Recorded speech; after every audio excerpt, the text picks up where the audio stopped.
Hi, I'm Chef Eric Anderson, Executive Chef at David's Soundview Catering in Stamford, Connecticut, right on Long Island Sound.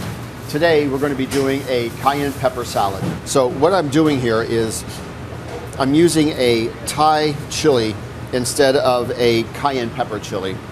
These are full of flavor and full of heat. So you really want to be careful about how much seed you have in here and how much actual pepper you want in your Cayenne Pepper Salad. And what I did was I combined some red onion and carrots for sweetness. Prepare your peppers, also sliced red onion, julienne carrots, and some sliced garlic.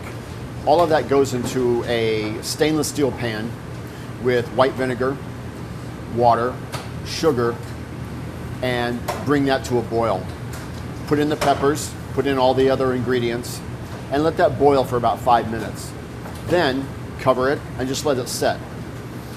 Drain off the liquid and chill the salad. Store it in a clean container, and it's something that can be in your refrigerator for a week or so. And the end result is a salad that can be used as a garnish on a plate.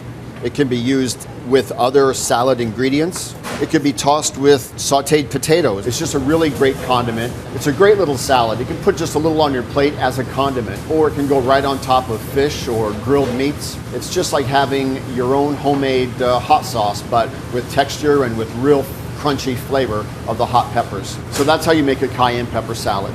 In this instance, remember, I use Thai chilies, not the cayenne. This is Chef Eric Anderson, Executive Chef at David's Soundview Catering, here in Stamford, Connecticut, overlooking the beautiful Long Island Sound.